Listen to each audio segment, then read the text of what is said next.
जो अपर dominant caste OBC की है, उसके लहजे से आप पता कर सकते हैं कि वो कैसे बात करते हैं। ये भेदभाव का तरीका नहीं है। केवल कुछ जातियों के लोग ओबीसी में, यूपी में 75 जातियां ओबीसी के अंदर लिस्टेड है। उसमें से केवल आपको 3-4 कास्ट जो है ओबीसी की वो दिखेंगी। निषाद है, केवट है, मल्लाह है, बिंद है, कहार है, कश्यप है, धीमर है, ट्रेकवार है, तुराहा है, बाथम है, भर है, राजभर है, धीवर है, प्रजापति है, कुम्हार है, मांझी है, मछुआ है। ऐसी 17 अति पिछड़ी जातियां हैं जिनके साथ काफी भेदभाव है। दूसरा, पॉलिटिकल रिप्रेजेंटेशन नहीं है, इनकी कोई सिविल सोसाइटी नहीं है, एजुकेशन में इनका कोई रिप्रेजेंटेशन नहीं है, शैक्षणिक स्थिति इतनी खराब है कि आप पूछिए मत, कोई आपको विश्वविद्यालय में नहीं दिखेगा। तो इसलिए इनको स्पेशल प्रोविजंस की जरूरत है। दूसरा, सेंट्रल गवर्नमेंट है, उसको भी सोचना चाहिए इन पिछड़ी जातियों के बारे में। तो ये रिपोर्ट है।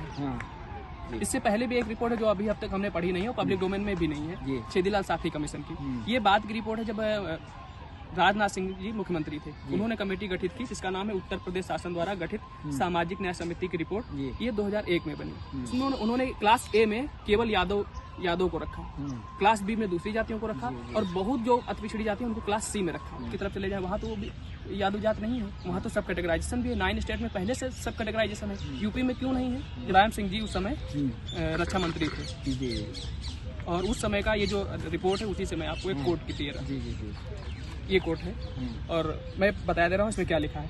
वर्ष 1994 से 98 के बीच पुलिस विभाग में एक ही जाति के 65.58% अभ्यर्थी भर्ती कर लिए गए। इस प्रकार इसमें एससी का भी बात है, एससी का भी मैं पढ़े दे रहा हूँ। इस प्रकार अनुसूचित जाति के अंतर्गत एक ही जाति के 62.33% नियुक्तियां कर दी गई। वर्ष 1995 से 98 के बीच पीएससी की मैं बात कर रहा हूँ, पीएससी में कुल 6,984 में से 3695 नियुक्तियां पिछड़े वर्ग के अभ्यर्थियों की हुई। अब इसमें देखिए, फिर कहा कि 3695 में से 2472 अर्थात 67% जो नियुक्तियां हुई हैं वो एक ही जात के व्यक्तियों की हुई है। उस समय रक्षा मंत्री कौन था?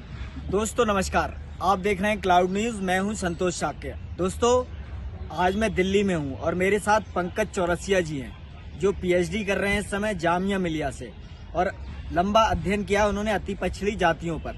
तो अति पिछड़ी जातियां जो है उनके मुद्दों को लेकर हम उनसे बात करेंगे कि वो क्या रिसर्च कर रहे हैं। और उत्तर प्रदेश सरकार ने 17 जातियों को अनुसूचित जाति वर्ग में शामिल करने की बात की थी, तो उस मुद्दे को लेकर भी वो काम कर रहे हैं। तो इन्हीं मुद्दों को लेकर हम पंकज चौरसिया से बात करेंगे कि क्या काम है उनका और क्या काम कर रहे हैं। तो पंकज जी, आपका बहुत बहुत स्वागत है। नमस्कार, और आपका भी स्वागत, क्योंकि आपने मुझे समय दिया। और मेरा नाम पंकज चौरसिया है। मैंने लखनऊ विश्वविद्यालय से बीएससी एग्रीकल्चर किया है, और सोशल वर्क में एमफिल और एमए है मेरा।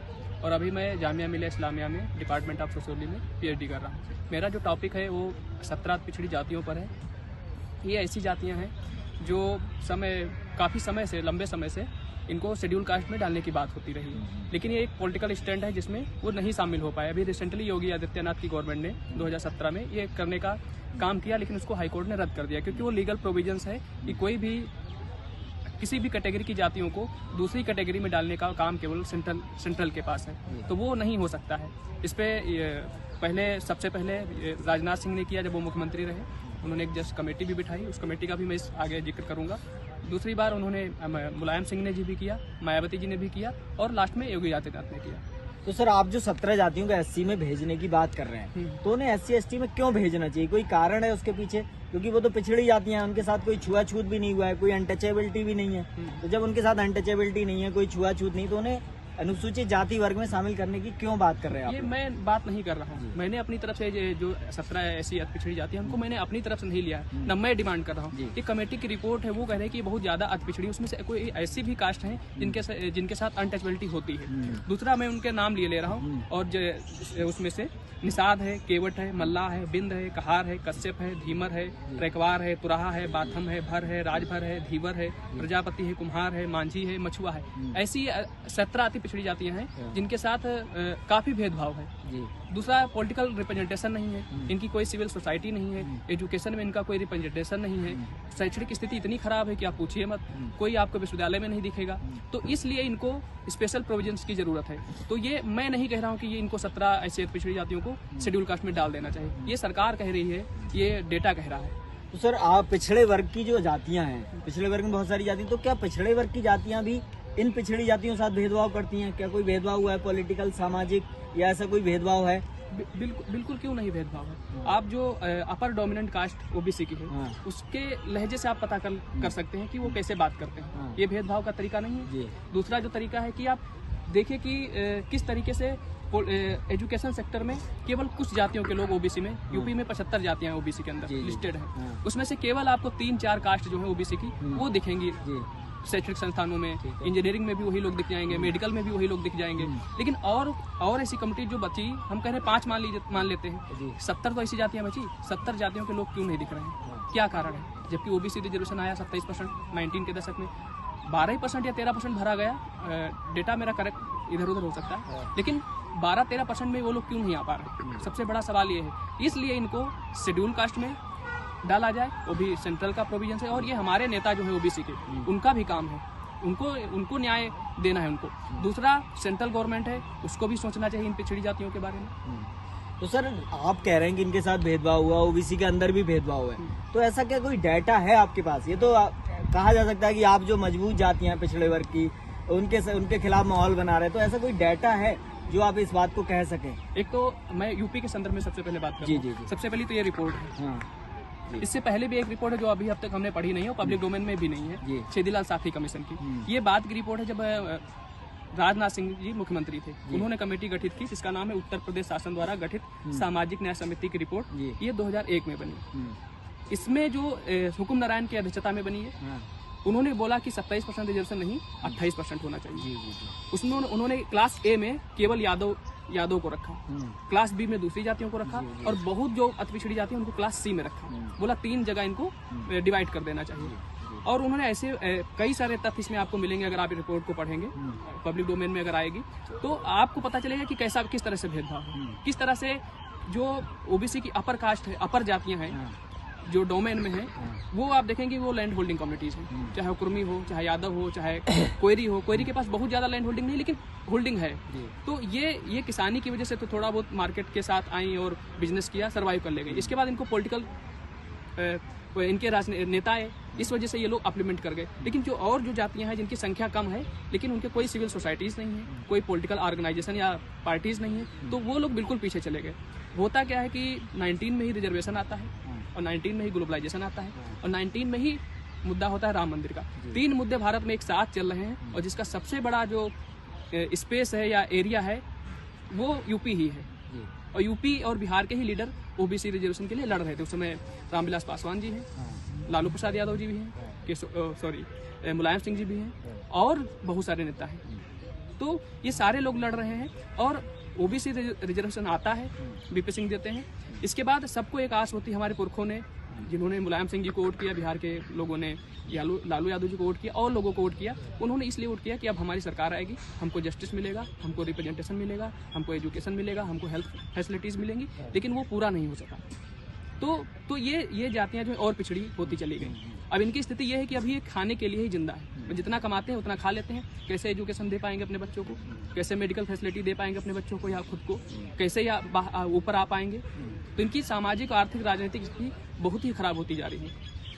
तो सर, आप जैसे बात कर रहे हैं कि आप अब लड़ना शुरू कर रहे हैं, लेकिन जो लड़ रहे हैं, खासकर आपने यादव कम्युनिटी की बात की, जिसमें हीर आता है, ग्वाला आता है, गोप आता है, तो वो कम्युनिटी कहती है कि वो तो लड़ रहे हैं, जो लड़ेगा उसे मिलेगा। जब आप लड़ ही नहीं रहे, आपने लड़ाई नहीं लड़ी कोई ओबीसी की, तो आपको क्यों मिलना चाहिए? कोई कारण तो हो उसका।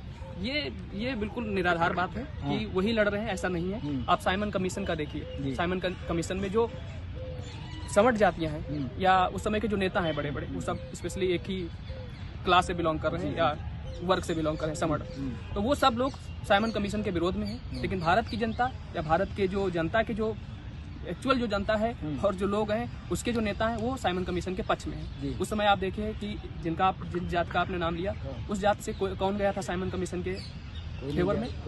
कोई नहीं था। शिवदयाल सिंह चौरसिया थे, जिनको नेग्लेक्ट किया जाता रहा है। अभी 2013 तक 14 तक जब उस पर धीरे धीरे बात हुई, पब्लिक में बात होना शुरू हुई, तब उनको नाम लेना शुरू हुआ। तो अम्बेडकर साहब थे। फिर तो ये, और वो लड़ क्यों रहे हैं? हम कहते हैं वो क्यों कह रहे हैं, वो खुद कह रहे हैं कि हम लड़ रहे हैं। क्यों लड़ रहे हो आप अपनी पॉलिटिकल स्टैंड के लिए लड़ रहे हो, आप अपनी पोजीशन को बचाए रखने के लिए लड़ रहे हो, और आप अपना वर्चस्व कायम रखने के लिए लड़ रहे हो। हमारे लिए नहीं लड़ रहे हो, या इन 17 पिछड़ी जातियों के लिए नहीं लड़ रहे हो। अगर लड़े होते तो उनकी स्थिति ये नहीं होती। तो अगर आप इस जाति को अगर बाहर निकाल भी दो, क्या तो ओबीसी रिजर्वेशन नहीं बचेगा? तब भी बचेगा, तब कोई और तैयार होगा लड़ने के लिए। तो ये कह देना कि हम लड़ रहे हैं, इसी वजह से दुनिया बची है, इसी वजह से ओबीसी वर्ग बचा है, ऐसा नहीं। फिर बिहार और यूपी को छोड़ के अगर हम साउथ की तरफ चले जाएं, वहाँ तो यादव जात नहीं है, वहाँ तो सब कैटेगराइजेशन भी है। 9 स्टेट में पहले से सब कैटेगराइजेशन है, यूपी में क्यों नहीं है? जबकि पूरी नेशनल पॉलिटिक्स को यूपी बिहार जो है रन करता है, स्पेशली यूपी करता है। 80 सीट है लोकसभा की, वहाँ पे सब कैटेगराइजेशन नहीं है। आपके पड़ोस में बिहार में वहाँ है, इसीलिए नीतीश कुमार भी इतने दिन तक रन कर रहे हैं पॉलिटिक्स को। तो सर 17 को आप एससी में ले जाने की बात कर रहे हैं, लेकिन ओबीसी में कैटेगराइजेशन की बात भी चल रही है, तो उस पर आपका क्या कहना है? कैटेगराइजेशन क्यों होना चाहिए? कैटेगराइजेशन इसलिए होना चाहिए कि एक तो इंक्लूसिवनेस के लिए जी। अभी जैसे जो कह रहे हैं, क्लेम कर रहे हैं कि हम लड़ रहे हैं, हम कह रहे हैं कि आप मत लड़िए, या अगर लड़ रहे हैं तो आप जो नीचे बिल्कुल छूट गई हैं जातियाँ, अगर जब कैटेगराइजेशन होगा तो उनकी सीट निर्धारित होंगी। जब वो सीट निर्धारित होंगी, वो एजुकेशन में भी होगा, हेल्थ में भी होगा, पॉलिटिक्स में भी होगा, तो जब वो जातियाँ ऊपर आएंगी, उनके बच्चे पढ़ेंगे लिखेंगे, तो उसमें से कोई तैयार होगा, तब वो सोचेंगे, तब वो पूरे होल ओबीसी की लड़ाई लड़ेंगे जो आप अभी लड़ रहे हैं। तो अभी आप अकेले लड़ रहे हैं, इसलिए लड़ रहे हैं क्योंकि आपका अप्लीमेंट हुआ है, हमारा अप्लीमेंट नहीं हुआ है, या इन जातियों का अप्लीमेंट नहीं हुआ है, इसलिए ये लोग नहीं लड़ पा रहे हैं। तो उनको पहले आप लड़ने के लायक तो बनाइए। आप कह रहे हैं कि उनसे हम लड़ रहे हैं, तो आप इनको पहले लड़ने के लिए मजबूत करिए, फिर वो आपकी अपनी वो लड़ाई और आपकी लड़ाई एक साथ वो लड़ेंगे, तब तो और लड़ाई मजबूत हो जाएगी। तो सर ओबीसी की सरकारें भी रही है ना यूपी बिहार में, तो क्या उस समय काम नहीं हुआ इन जातियों के लिए? जो उस समय भर्तियां हुई, बहुत सारी भर्तियां हुई होंगी, पुलिस में हुई होंगी, पीएससी में हुई होंगी, बहुत सारी भर्तियां हुई, तो उस समय क्या कोई काम नहीं हुआ आपके लिए? उस समय तो मुलायम सिंह जी ने और लालू जी ने काम किया ना, बहुत गरीब गुरबों के लिए काम किया ना, कहा जाता है, लगातार प्रचार होता है, तो उस समय भी क्या कोई गड़बड़ हुआ है? मैं बताता हूँ कि आप कह रहे हैं कि ओबीसी की सरकार रही है, पिछड़ी जातियों की सरकार रही जी। मुलायम सिंह जी उस समय रक्षा मंत्री थे जी, और उस समय का ये जो रिपोर्ट है उसी से मैं आपको एक कोट की दे रहा हूँ। ये कोट है और मैं बता दे रहा हूँ इसमें क्या लिखा है। वर्ष 1994 से 98 के बीच पुलिस विभाग में एक ही जात के 65.58% अभ्यर्थी भर्ती कर लिए गए। इस प्रकार इसमें एससी का भी बात है, एससी का भी मैं पढ़े दे रहा हूँ। इस प्रकार अनुसूचित जात के अंतर्गत एक ही जात के 62.33% नियुक्तियां कर दी गई। वर्ष 1995 से 98 के बीच पीएससी की मैं बात कर रहा हूँ, पीएससी में कुल 6,984 में से 3695 नियुक्तियां पिछड़े वर्ग के अभ्यर्थियों की हुई।